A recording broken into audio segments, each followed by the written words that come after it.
हजरात, ईरान की सीधी सीधी शर्त है। पहली बात तो ये फिर से रिपोर्ट सही साबित हुई हमारी कि भैया ईरान की बातचीत चल रही थी। सबसे पहले आपके इसी भाई ने बताया था। हाँ, एक और खबर सही साबित हुई। हाँ, अब सुनिए, ईरान ने शर्त रखी है, और शर्त तो वैसे बहुत लंबी भी हो सकती है, छोटी मोटी, लेकिन जो मेन शर्तें हैं वो मैं आपको बता रहा हूं। बहुत इंपॉर्टेंट शर्त हैं और डोनाल्ड ट्रंप के लिए इसको हजम करना मुश्किल हो रहा है, वरना ये डील कल रात को ही हो जाती। कुछ ना कुछ तो हो जाता। अब वो शर्त क्या है? ईरान की पहली शर्त है कि सारे बेस मिडिल ईस्ट में जो अमेरिका के हैं, जितने भी बेस हैं अमेरिका के, सब बंद हो जाएं। अमेरिका मिडिल ईस्ट से अपनी फौज निकाल ले। दूसरी शर्त, हुर्मुज पर ईरान कंट्रोल करेगा, ईरान ही हुर्मुज को चलाएगा, और पूरा कंट्रोल हुर्मुज स्ट्रीट पर सिर्फ ईरान का होगा। और एक वेसल गुजारने के, जाने देने के ईरान $2 मिलियन लेगा। ईरान ने पहले ही कहा था कि इस जंग के बाद स्ट्रेट ऑफ हुर्मुज वैसा नहीं होगा जैसे पहले था। तीसरी शर्त, ईरान $100 बिलियन मांग रहा है हर जाना। $100 बिलियन। जो अमेरिका और इजराइल ने हमला किया है, ईरान को जो नुकसान पहुंचाया है, ईरान ने अमेरिका से $100 बिलियन हर जाना भरने को कहा है। चौथी डिमांड, ईरान ने कहा है कि हिजबुल्लाह यानी लेबनान पर हमले इसी वक्त बंद किए जाएं। पांचवा, फ्यूचर गारंटी चाहिए ईरान को कि अमेरिका इजराइल भविष्य में कभी ईरान पर हमला नहीं करेंगे। छठी मांग यह है, जो बहुत इंपॉर्टेंट है, कि ईरान के ऊपर जितनी पाबंदियां लगाई गई हैं अमेरिका के द्वारा, वो सारे सैंक्शंस हटा दिए जाएं, वो सारी पाबंदियां हटा दी जाएं। यही वजह है दोस्तों कि अमेरिका बहुत ज़्यादा परेशान है, क्योंकि इनमें से अगर एक दो शर्त भी डोनाल्ड ट्रंप मान जाता है तो अमेरिका की ये और बड़ी हार होगी। ऐसा नहीं है कि ईरान से अमेरिका मांग नहीं रख रहा है, अमेरिका भी अपनी मांग रख रहा है। जैसे अगले 5 साल तक के लिए आप अपने मिसाइल प्रोडक्शन बंद कर दो, यूरेनियम आप किसी को दे दो या खुद ही नष्ट कर दो, परमाणु आप बनाओगे नहीं। तो देखते अब ये हैं कि इधर तो अभी अमेरिका की डिमांड पर ईरान ने कुछ कहा ही नहीं है। ईरान तो फुल चौड़े में है और चौड़ में कह रहा है हमारी ये बातें आपको माननी होगी। जैसा पिछली रात हुआ, जो गुजरी रात हुआ, कि एक तरफ तो ईरान ने कह दिया हम बात नहीं कर रहे हैं, जबकि बात कर रहा था ईरान। एक तरफ डोनाल्ड ट्रंप सामने आया कह रहा कि भैया बातचीत हो रही है और बातचीत बहुत अच्छी हो रही है। ईरान ने कहा कि कोई बात ही नहीं हो रही। खेलता रहा ईरान। फिर जब ट्रंप ने दोबारा आके कहा कि बात हो रही है, तो इजराइल को लगा कि अब बातचीत हो ही रही है तो मामला निमट जाएगा। तो इजराइल की आदत है, जब सीज फायर होने वाला होता है तो वो बड़े हमले शुरू कर देता है। ईरान ने देखा अच्छा कर लो हमले, कोई दिक्कत नहीं है। दुनिया को लगा सीज फायर के लिए, जंगबंदी के लिए ईरान तड़प रहा है, जबकि मामला उल्टा है, डोनाल्ड ट्रंप तड़प रहा था। ऐसे में इजराइल को लगा कि ईरान हमले नहीं करेगा, अब की बातचीत हो रही है। तो रात को 2 बजे करीब भारतीय वक्त के मुताबिक ईरान ने डिमोना फैसिलिटी पर, डिमोना पर एक बार फिर से मिसाइल दाग दी और इजराइल उसे रोक नहीं पाया। ओहो, अंधभक्तों की कितनी बुरी हालत हो रही है। मैं अंधभक्तों से पूछना चाहता हूं, कोई मातम का प्रोग्राम है, मतलब दुख मनाने का, गम मनाने का तुम्हारे हो तो होगा तो जरूर। साला जब तुम नेतन्याहू को नितिन यादव समझ के उसको तिलक लगा के आरती उसकी कर सकते हो, खुशियां मना सकते हो, तो आज तुम्हारा बाप फादरलैंड जबरदस्त तरीके से ठोका जा रहा है अकेले ईरान के द्वारा, तो तकलीफ तो हो रहा होगा, कुछ तो सेटिंग होगी ना। मतलब कुछ तो प्रिपेयर किया होगा कुछ, कि अगर हार जाएगा फादरलैंड तो क्या करेंगे, ऐसा कुछ प्लान है। अरे ऐसा प्लान बना लो कि रजाग्राफी का जाके पेशाब पियेंगे बासी मुंह। तुम्हारे यहाँ तो मूत बड़े काम की चीज़ है ना यार। सोच लेना कोई बात नहीं है, मैं रोज़ मूतता हूँ, सुबह शाम, कभी कभी 3 टाइम मूत देता हूँ। जब भी मन करे आ जाना मुँह खोल के, हाँ एकदम गर्मा गर्म, मज़ा आ जाएगा। जिसका पीते हो उससे ज़्यादा प्रोटीन निकलेगा। गजब बेइज्जती है। मेरे दोस्तों, इसीलिए कहते हैं कि किसी को भी अपना चलते फिरते बाप नहीं बुलाना चाहिए। साला जो घर में बाप है उसकी इज्जत नहीं है, कमा के कुछ 2 रुपया दे नहीं पा रहे हैं, बाप बना लिया इजराइल को, ताऊ बना लिया अमेरिका को, अम्मा बना लिया किसी और को कि ये माता है, ये गाय माता है और ये भारत माता है। अच्छा, गाय माता है और जहां ये दूसरी जगह खाते हैं कह देते हैं कि नहीं वो गाय नहीं है, वो तो मिथुन है। बताओ यार, हद हो गई। भारत माता है तो भारत माता के साथ गद्दारी करने वाले यही हैं। बिल्कुल अभी की रिपोर्ट है, ये देखिए भाई। राजस्थान के इंटेलिजेंस ने एक हमारे एयरफोर्स स्टेशन पर तैनात हिंदू सनातनी संगीत कुमार को जासूसी के आरोप में गिरफ्तार किया है। वो आसाम के छाबुआ में MTS के पद पर तैनात था, अच्छे खासे पद पर था। जांच में सामने आया है कि वो 2023 से पाकिस्तानी एजेंसियों के संपर्क में था और पैसों के बदले सेंसिटिव जानकारियां भेज रहा था। उसने लड़ाकू जहाज, मिसाइल सिस्टम और कर्मियों से यानी हमारी फौज से जुड़ी हुई जानकारियां शेयर की। आरोपियों के खिलाफ आधिकारिक और सीक्रेट और कानूनी और कई खतरनाक दस्तावेजों को शेयर किया गया। जांच के दौरान सुमित कुमार जो 36 साल का है उसकी पहचान हो गई है, गुनाह पकड़े गए हैं। उत्तर प्रदेश का रहने वाला है, योगी के हिंदू राज का रहने वाला है और इस समय असम में डिब्रूगढ़ के जिले छाबुआ स्थित एयरफोर्स स्टेशन में मल्टी टास्किंग स्टाफ के पद पर तैनात था। अब आप सोचिए, सुमित कुमार भारत का सबसे बड़ा गद्दार निकला। ऑपरेशन सिंदूर में इसने पाकिस्तान की कितनी बड़ी मदद की होगी ये कोई जानता है क्या? बताइए। हमारे फाइटर जेट के सीक्रेट हिंदू दबा पाकिस्तान को दे रहे हैं, लेकिन गद्दार सुअरों की नस्लें मुसलमानों को कहती हैं। आप देख रहे हैं अभी ये उत्तम नगर में क्या गंद मचाई है, किसने मचाई? मुसलमानों को जो गद्दार कहता है असलियत में वो अपनी गद्दारी छुपाने के लिए मुसलमानों को गद्दार कहते हैं। एजेंसियां कह रही हैं कि बहुत लंबे तार इसके जुड़े हुए हैं, अभी कई और पूरी चेन गिरफ्तार होगी। तो साबित क्या हुआ कि बाप इजराइल को मान रहे हैं, ठीक, और मां जमीन को मान रहे हैं और अपनी मां का कोई ख्याल नहीं, और असल जिस बाप से पैदा है उसका कोई ख्याल नहीं। अब अगर धरती को मां कहा है तो धरती मां के साथ भी यह वफादार नहीं है सुमित कुमार, ठीक।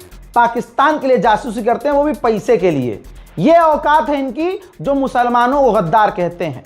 ग्राउंड की हकीकत यह है, मुसलमानों को पकड़ के मारना, उनको गद्दार कहना, मस्जिदों के आगे जाकर नंगा नाच करना, पागल हो जाना, क्योंकि बेरोजगारी से चिचियाए हुए लोग हैं।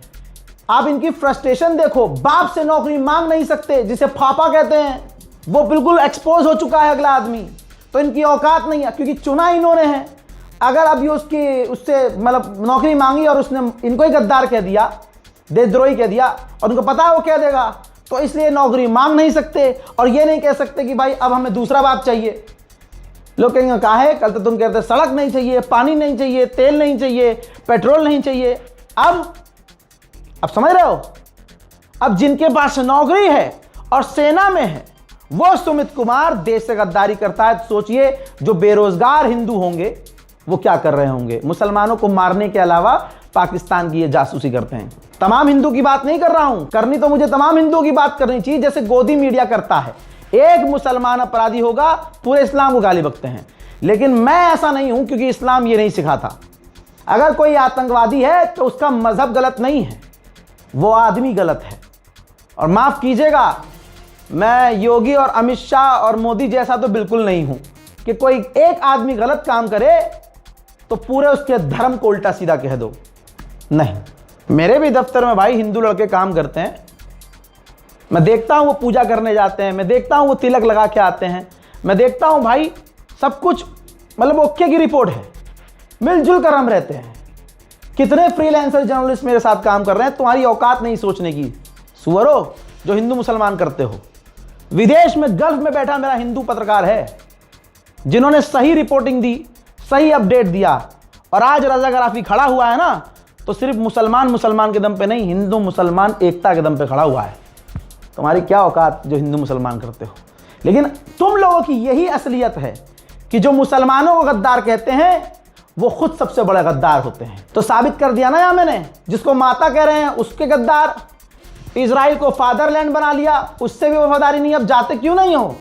फादरलैंड को बचाने जाओ, या अपने ही दोनों उंगली मुंह में डालो और घोप घोप कर लो।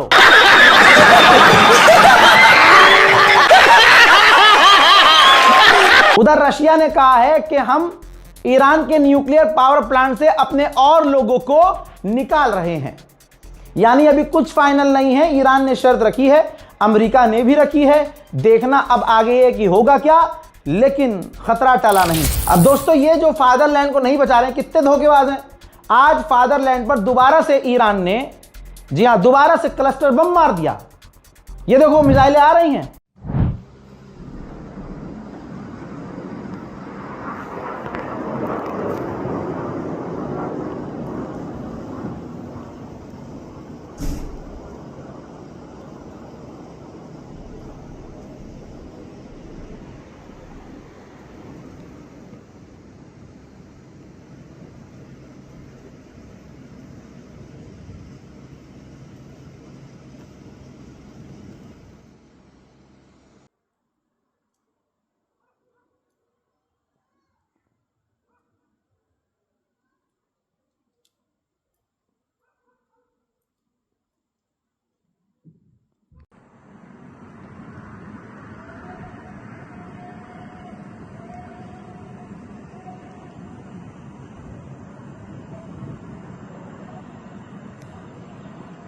Borracha. Opa, pá, pá, pá, pá.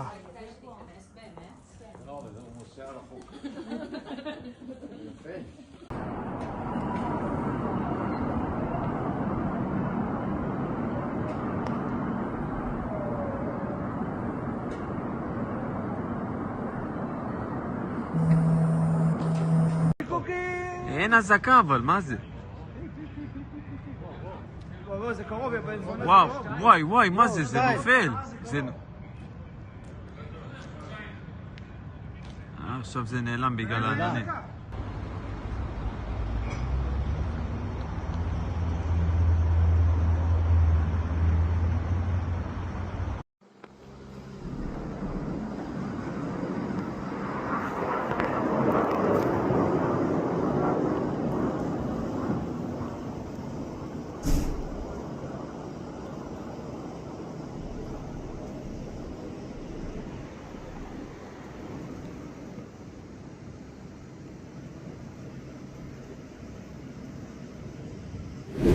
देख लिया क्लस्टर बम।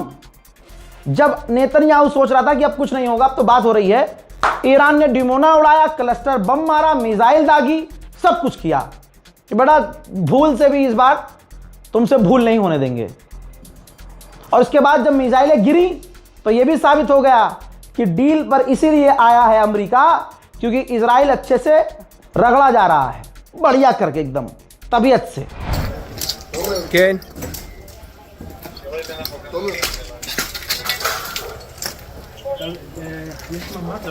יש מקלט למטה. יש מישהו היה בדירה? לא, הם כולם היו במקלט.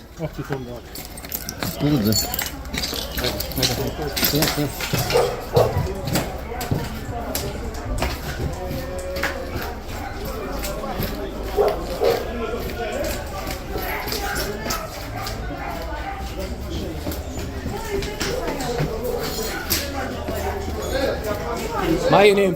לא צריך כלום למעלה.